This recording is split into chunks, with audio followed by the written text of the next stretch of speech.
Frères et sœurs, comme moi, ce matin, vous avez sans doute mis les trois rois mages dans la crèche. Nous l'avons fait ici, dans la crèche de l'église. Chez moi, les rois mages se baladent pendant le temps de l'Avent. Ils se déplacent dans la pièce jusqu'à arriver au pied de la crèche. Ce matin, ils sont en tout cas prosternés au pied de l'enfant Jésus et ils lui offrent leur cadeau, l'or, signe de la royauté du Christ sur les nations, l'encens qui manifeste la nature divine du Christ, la myrrhe, enfin, par laquelle, en reconnaissant la nature mortelle du Christ, puisque la myrrhe sert pour l'ensevelissement, les mages reconnaissent par ce présent de la myrrhe cette vérité de l'incarnation. Le Christ a pris notre humanité et, on pourrait dire en quelque sorte, s'est rendu capable de connaître notre mort. Il a pris sur lui notre humanité avec ses faiblesses, avec cette possibilité de mourir, d'habiter notre mort, de traverser notre mort pour l'anéantir.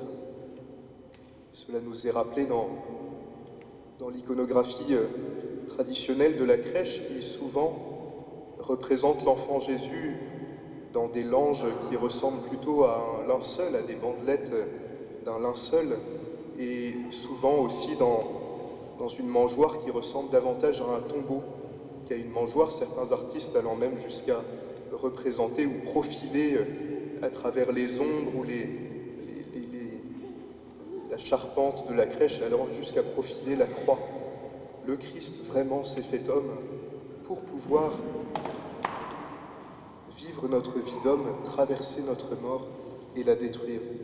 Alors ce matin, dans ma crèche, il y a, outre tous les autres personnages, un chameau et trois rois mages.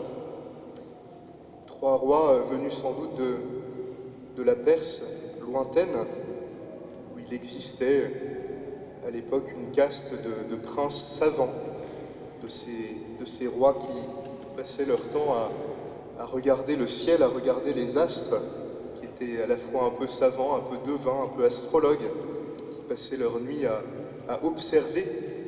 Et si cette culture nous est parfaitement étrangère, à l'époque du Christ, dans toutes ces civilisations orientales, il y avait vraiment l'habitude de regarder dans les astres. Vous savez peut-être que cette année, il y a eu ce qu'on appelle l'étoile de Noël, cette conjonction qu'on pense être peut-être cet astre qu'ont vu les rois mages, le rapprochement de Jupiter et de Saturne qui crée cette étoile très brillante au milieu de la constellation des Poissons qui, dans la cartographie du ciel à l'époque, représentait la Palestine.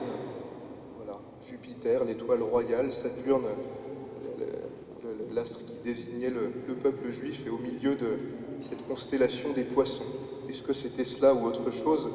Je n'en sais rien. En tout cas, les rois mages arrivent au pied de la crèche et ils sont là, à côté des bergers, dans ma crèche, tous portés dans un même élan d'adoration. Il y a juste dans ma crèche, qui vient en partie de Naples, 1 ou 2 santons qui sont trop occupés à préparer la pizza pour s'apercevoir que l'enfant Jésus est né.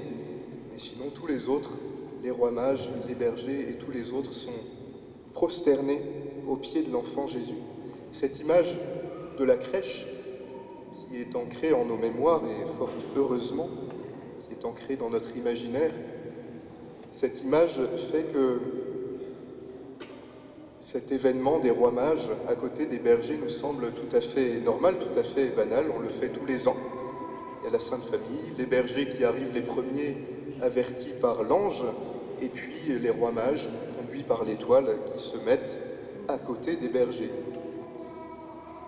Et nous en viendrions presque à oublier qu'en réalité, il s'agit de deux évangiles différents qui nous présentent les rois et qui nous présentent les bergers, celui de Saint Luc et celui de Saint Matthieu, qui sont les deux seuls évangélistes à raconter l'épisode de la naissance de Jésus.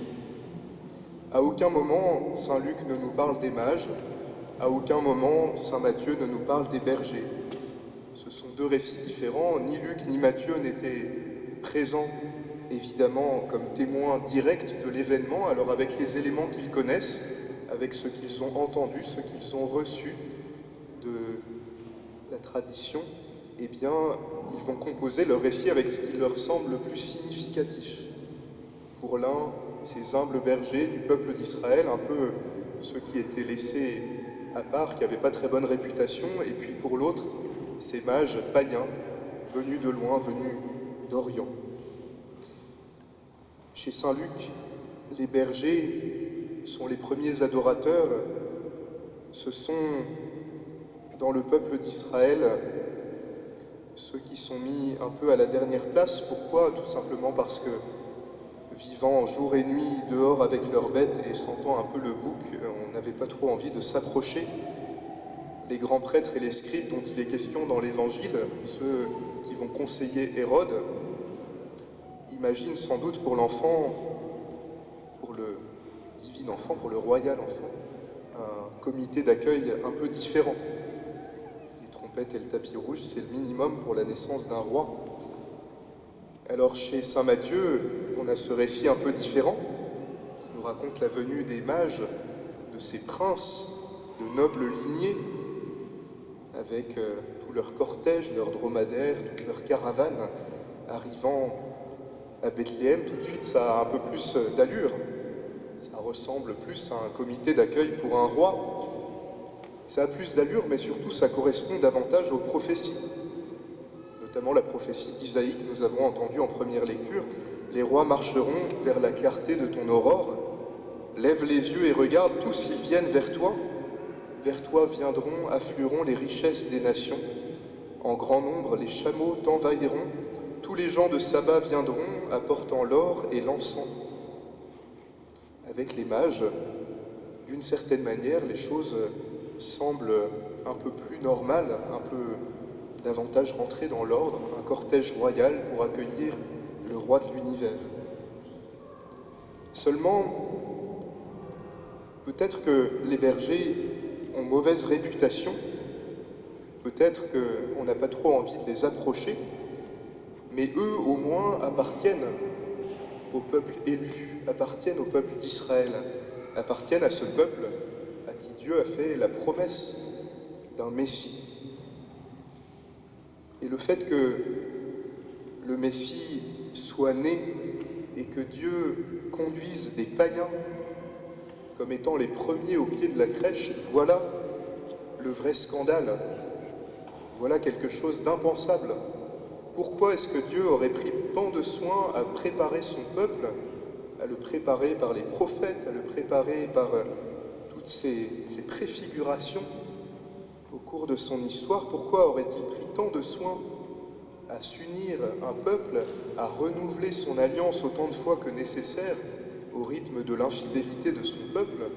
Pourquoi Dieu aurait mis un tel soin si c'était au moment venu, au moment le plus important, le moment où enfin le Messie est là, conduire en premier les nations païennes? Nous l'avons entendu dans la deuxième lecture, saint Paul éclaire. Dans la liturgie de ce jour, la lettre aux Éphésiens éclaire ce mystère des mages venus d'Orient. Vous avez appris en quoi consiste la grâce que Dieu m'a donnée. Il m'a fait connaître le mystère. Ce mystère, c'est que toutes les nations sont associées au même héritage, au même corps, au partage de la même promesse dans le Christ Jésus, par l'annonce de l'Évangile. Toutes les nations sont associées. Le Seigneur a élu un peuple, a choisi un peuple pour qu'il soit le tabernacle et l'ostensoir de sa présence au milieu du monde, pour qu'il soit par sa fidélité le témoignage de la fidélité même de Dieu, mais cela doit rayonner. Et nous-mêmes qui avons été, nous-mêmes qui venons d'une nation païenne, nous ne faisons pas partie de ce peuple que Dieu a choisi et avec qui il a fait alliance. Nous avons été associés, nous qui venons des nations, nous avons été associés à ce salut. Nous sommes comme ces rois mages arrivés après coup dans la crèche. Eh bien, Cette fête de l'Épiphanie, au-delà des dromadaires, des chameaux, des rois mages et des galettes, cette fête de l'Épiphanie nous rappelle, nous remet au cœur de notre mission. Ce matin, de manière très insouciante, nous étions en train de placer nos santons dans la crèche, mais en fait c'est Dieu lui-même qui nous replaçait devant notre mission, devant notre vocation. Dans la crèche, nous qui sommes maintenant devenus des familiers de Dieu, nous qui avons été agrégés à son peuple, nous qui sommes comme ces pauvres bergers, nous sommes devenus un peu ces bergers qui répondent à l'appel de Dieu, qui entendent la voix de l'ange, qui accourent devant la crèche. Eh bien, ne soyons pas ces bergers encombrants, ces bergers qu'il faut écarter pour mettre les rois mages, ces gens qu'il faut écarter pour donner un petit peu de place à ceux qui encore aujourd'hui cherchent Dieu. Nous avons cette mission, cette vocation de conduire à la crèche, d'amener, de laisser cet espace pour ceux qui aujourd'hui, comme les mages à l'époque, cherchent Dieu. Dieu lui-même, on entend souvent cette expression chez les prophètes, dans l'Ancien Testament, élargie, ta tente élargie, l'espace. Dieu lui-même élargit aujourd'hui l'espace de la crèche pour que les païens, pour que ces rois venus d'Orient, pour que ces chercheurs de Dieu y trouvent leur place. Eh bien, c'est notre mission, à nous aussi, l'Église du Christ, peuple de Dieu rassemblé par lui, de laisser cette place, ces premières loges à ceux qui aujourd'hui encore cherchent Dieu. Ce don que nous avons reçu, nous avons à en être les intendants fidèles et non pas les gardiens jaloux.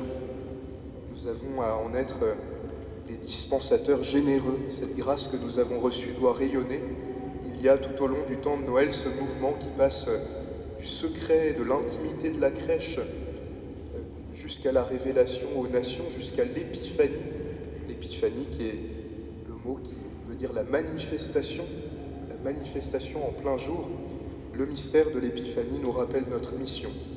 Vivre dans l'intimité du Christ, dans ce secret de la crèche, dans ce secret de cette foi qui nous brûle au cœur pour qu'elle soit donnée au monde. Demandons, par l'intercession de la Sainte Famille, demandons d'être de ceux qui conduisent. Demandons que nous puissions être, nous aussi, aujourd'hui, cette lumière qui conduit jusqu'à la crèche pour que tous puissent venir se prosterner devant le Christ. Amen.